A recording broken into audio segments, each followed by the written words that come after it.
Kommen Sie her. Ich halte das Mikrofon. Schönen guten Tag meinerseits erstmal. Ich wollte ganz kurz noch was dazu sagen. Sie haben ja gerade den politischen Islam quasi kritisiert. Wir müssen aber unterscheiden zwischen dem politischen Islam und dem wahren Islam. Der wahre Islam besagt überhaupt nicht das, was die politischen Weltmächte in den islamischen Ländern heute predigen. Also ich sage Ihnen Folgendes. Alles, was der politische Islam ausübt, ist aus dem Koran entnommen. Im Koran stehen diese Tötungsbefehle. Jetzt frage ich Sie, sind Sie bereit, all diese Tötungsbefehle, diese Gewaltbefehle aus dem Koran für unwirksam und ungültig zu erklären? Bevor ich diese Frage beantworte, möchte ich Ihnen kurz eine Frage stellen. Und zwar, haben Sie den Koran selbst gelesen? Also, hol bitte meinen blauen Rollkoffer, der ist in der Seitentür. Hol den bitte her. Ja? So, also ich habe 12 Koranausgaben gelesen. Ja? Unter anderem den der Salafisten, den der Ahmadiyya, eine Original-Koranausgabe aus Saudi-Arabien. Ja? Arabisch mit Link in der deutschen Übersetzung vom Ministerium für Islamische Angelegenheiten in Medina. Und es entspricht alles genau demselben. Es gibt keine falsche Koranübersetzung. Die immer wieder damit konfrontiert wird. Ja, das ist der Salafisten-Koran, steht überall das Gleiche drin. Manchmal sind es ein bisschen sprachliche Abänderungen, aber töten bleibt töten. Schlagt die Frauen, bleibt schlagt die Frauen. Bekämpft die Ungläubigen, unterwerft sie. Ja, das ist alles das Gleiche. Es ist so. Und das muss weg. Sind Sie denn auch damit einverstanden? Nein, bin ich nicht. Und zwar, ich sage nicht, dass nichts vom Schwert oder vom Krieg im Koran steht. Aber man kann nicht nur einen Vers rausnehmen und ihn dann quasi der Welt präsentieren. Man muss auch das betrachten, was davor und danach steht. Im Koran steht, dass wenn Krieg geführt wird, soll man Krieg führen. Aber nicht nur als Verteidigung, nicht zum Angriff. Und wie erklären sich dann, dass der Islam sich von Saudi-Arabien über 57 Länder aggressiv kriegerisch ausgebreitet hat? Waren das alles Verteidigungskriege? Vorwärtsverteidigung sozusagen? Das hat ja dann nichts mehr mit dem Islam zu tun. Man muss ja auch unterscheiden, was Der Islam hat nichts mit dem Islam zu tun. Können Sie mir kurz ein bisschen zuhören? Mohammed hat gesagt, unterwerft die Welt dem Islam. Es steht im Koran drin, bekämpft die Ungläubigen, bis alles an Allah glaubt. Das sind Befehle, die sind in Stein gemeißelt. Schneidet ihnen die Köpfe herunter, ja, steht drin. Sure 47, Vers 4. Wenn ihr die Ungläubigen trefft, richtet ein Gemetzel an und schlagt ihnen die Köpfe ab. Im Koran steht, der Islam ist gekommen, um über alle anderen Religionen zu siegen. Zu siegen. Es ist der alleinige Machtanspruch auf Erden. Im Koran steht nirgendwo, verbreitet den Glauben mit Gewalt. Es steht nur etwas über die Verteidigungskriege. Man darf sich verteidigen. Und wenn die Gegner aufhören, wenn sie Frieden schließen möchten, dann ist es den Muslimen verboten, weiter Krieg. Das Plakat bekämpft die Juden und Christen, bis sie sich unterwerfen. Da bei den Juden. Ja. Pass auf, Sie erzählen hier etwas, was nicht den Tatsachen entspricht. Im Koran sind eindeutige Befehle. Bekämpft die Juden und Christen, die übrigens die schlechtesten Geschöpfe sind. Bekämpft sie, bis sie sich unterwerfen und in Demut entrichten. Hier. Bekämpft die Juden und Christen, Sure 9, Vers 29. Bekämpft die Juden und Christen, bis sie ihren Tribut in Demut entrichten und sich unterwerfen.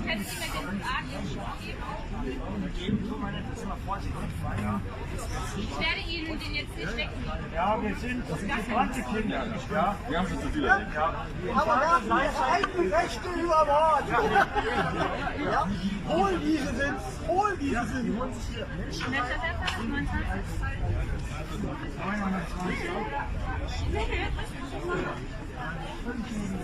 Sure 9, Vers 29. Also hier der original arabische Koran aus Saudi-Arabien. Arabisch, links die legitimierte deutsche Übersetzung. kämpft gegen diejenigen, die nicht an Allah und nicht an den jüngsten Tag glauben und nicht verbieten, was Allah und sein Gesandter verboten haben und nicht die Religion der Wahrheit befolgen, von denjenigen, die die Schrift gegeben wurde, bis sie den Tribut aus der Hand entrichten und gefügig sind. Kämpft gegen diejenigen, bis sie den Tribut entrichten und gefügig sind. Genau das, was hier auch steht. Ja? Tribut entrichten, sich unterwerfen. Ja? Es ist ein Prinzip, dass der Islam herrschen muss. Und schaut euch alle 57 islamische Länder an. Existenzgrundlage an die Glauben, ne? Das ist Fundament. Einerseits versteht man, aber andererseits Islam, die Staatsdoktrin, bitte? Wieso ist das Rassismus? Der Islam ist keine Rasse, der Islam ist keine Rasse, folglich kann Islamkritik kein Rassismus sein. Wie ich schon vorher gesagt habe, man kann nicht nur einen Vers nehmen und nur ihn betrachten. Sie müssen die ganze Sura betrachten und wenn Sie die Sura betrachten, werden Sie verstehen, dass der heilige Prophet, Friede und Segen sei auf ihn, niemals gesagt hat, dass man die Ungläubigen ohne Grund bekämpfen soll, sondern wie ich heute schon angekündigt habe, die Verteidigung. Man muss immer das Große und Ganze betrachten. So, und das Zweite, was ich sagen wollte, der heilige Prophet, Friede und Segen sei auf ihn, hat auch gesagt, dass in den letzten Tagen, also in der Endzeit, also im 20. und 21. Jahrhundert, in der Endzeit werden die Muslime nicht mehr den wahren islamischen Lehren entsprechen. Das heißt, sie werden ihre eigenen politischen Interessen oder ihre eigenen Interessen befolgen und den Islam dafür missbrauchen. Wir können niemals die wahren Lehren des Islams mit dem vergleichen, was die Muslime, vor allem die politischen Mächte, momentan haben. Wir können das nicht relativieren. Wenn zum Beispiel ein Christ hingeht und das ist mal ein anderes Bild, ne? Steht mehr zum Beispiel, sag ich jetzt einfach, Leute, die zustimmen, als gegen uns sind. irgendeinen Mord begehen würde. Wir Noch mehr würden niemals Patrioten hier. den Christentum dafür beleidigen oder halt. Was macht ihr denn mit den Kreuzrittern? Also jetzt passen Sie mal auf. Erstens, Was macht ihr denn mit den Kreuzrittern? es wäre schön, wenn es so wäre, wie Sie sagen. Die Realität ist, der Islam hat sich von Saudi-Arabien aus kriegerisch ausgebreitet, 57 Länder grausam unterworfen, 270 Millionen Menschen getötet und in allen 57 islamischen Ländern genießen andere Religionen nicht die gleichen Rechte wie der Islam. Sie sind allesamt Unterworfene, haben weniger Rechte. Wer den Islam beleidigt, wird in vielen Ländern getötet. Ja, in Pakistan ist Asia Bibi in der Todeszelle, was sie was Negatives über den Koran, über den Mohammed gesagt hat. Wissen Sie was? Sie mögen vielleicht eine positive Einstellung haben. Es entspricht aber nicht den Gesetzen des politischen Islams. Der ist knallhart. Das sage ich ja, der politische Islam. Sie müssen unterscheiden zwischen dem wahren Islam und dem politischen Islam. Dann können wir den verbieten. Dann können wir den politischen Islam verbieten und dann werden alle Verse verboten, wo drin steht, und die sind nachweislich drin, ja, tötet, bekämpft, unterwerft, schlagt Frauen, Homosexuelle sind mit 100 Peitschenhieben zu bestrafen und so weiter und so weiter. Alles streichen. Sind Sie dabei? Ich kann Ihnen alle zeigen, alle Stellen aus dem Koran zeigen. Sind Sie bereit, dass die alle geschrieben werden? Ich gesagt, Antwort ja oder nein? nein, man kann den Koran nicht. Wie ich schon gesagt habe, man kann keinen Vers für sich alleine verwenden. Man muss das Große und Ganze betrachten. Aber das Große und Ganze wird ausgeführt. Im Iran werden Schwule an Baukränen aufgehängt. In Saudi-Arabien wird gesteinigt. Ja? Es wird in Pakistan werden auch gesteinigt und alles. Ja? Es ist leider Gottes so. Und jetzt frage ich noch mal eins. Ja? Glauben Sie, Sorry dass Leute, ich hab im Durst. Koran das Töten verboten ist, weil man damit die ganze Menschheit tötet? Ja. Im Koran steht in der Surah, in der 5. Surah, Vers 33, wer einen einzigen Menschen tötet. Sollen gekreuzigt und getötet und an Händen und Füßen wechselseitig abgeschlagen werden. Ja, natürlich, hol den Koran her. Also, Sure 5, Vers 32 hier. Aus diesem Grunde haben wir den Kindern Israels vorgeschrieben: Wer ein menschliches Wesen tötet, ohne dass es einen Mord begangen oder auf der Erde Unheil gestiftet hat, so ist es, als ob er alle Menschen getötet hätte. So, dann nächster Vers: Der Lohn derjenigen, die Krieg führen gegen Allah und seinen Gesandten und sich bemühen, auf der Erde Unheil zu stiften, ist indessen, dass sie allesamt getötet oder gekreuzigt werden oder in Hände und Füße wechselseitig abgehackt werden. Wort des Korans aus dem original arabischen Koran aus Saudi-Arabien von den islamischen Religionsbehörde Medina, arabisch rechts, legitimiert Deutsch links. Es gibt keinen Zweifel dran, es steht so drin. Also behaupten Sie nie wieder, dass im Koran steht, wer einen Menschen tötet, hat er die ganze Menschheit getötet. Es ist unvollständig und falsch. Es steht ja drin, wie Sie gerade gesagt haben, derjenige, der gegen Allah und gegen die Gläubigen ankämpft. Nur dann, da wird auf die Verteidigung geschrieben. Das sind diese Verteidigungswörter. Es ist den Muslimen nicht erlaubt, dass sie überhaupt irgendjemanden von sich angreifen. Keine Angriffskriege. Merken Sie das Prinzip. Überall, wo der Islam sich ausbreitet und an seiner Ausbreitung gehindert wird, das bezeichnet der Koran als Allah befehden, Allah gegen Allah Krieg führen. Wenn der Islam sich ausbreitet und an der Ausbreitung gehindert wird, dann wird getötet. Und das erleben wir auf der ganzen Welt. Wir erleben es in Thailand bei den Buddhisten. Im Süden breitet sich der Islam aus mit Terror und Töten. Auf den Philippinen, im Süden, da sind die Christen davon betroffen. Wir haben es in China mit den Uiguren. Wir haben es überall auf der Welt. Wir haben es in Europa an allen Fronten. Wir haben es in Südamerika. Wir haben es in Israel hat seit 70 Jahren Tod und Teufel mit dem militanten politischen Islam zu tun, Hamas und Hezbollah, die Juden töten wollen. Weil Mohammed gesagt hat, tötet die Juden, tötet die Juden. Und das ist in der Charta der Hamas in Artikel 7 festgehalten. Das politische Programm der Hamas, Artikel 7, ja, tötet die Juden. Und deswegen rennen die so fanatisch gegen Israel. Holt zwar die ganzen Verse hier, wo die ganzen palästinensischen Moslems aufgehetzt werden, bis zum geht nicht mehr.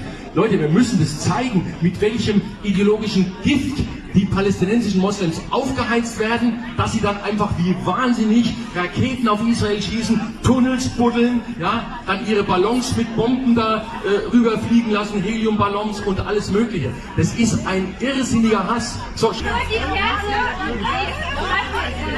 jetzt geht aber Schlag auf Schlag. Kommendes Höllenfeuer. Sie kennen doch, mein Gott, wie so oft soll man Ihnen noch zeigen. Ja, ins Paradies kommen nur Moslems, und zwar nur diejenigen, die im Dschihad getötet haben und dabei getötet wurden. Nur die kommen jetzt ins Paradies. Die anderen Moslems, die haben keine Sicherheit, ob sie ins Paradies kommen. Nur die im Dschihad töten. Jetzt geht aber Schlag auf Schlag hier. Zur Belohnung. Und deswegen Mehrere Brennpunkte jetzt. Wahnsinn, ne? Also ein bisschen mehr Stimmung und es knallt. Ja.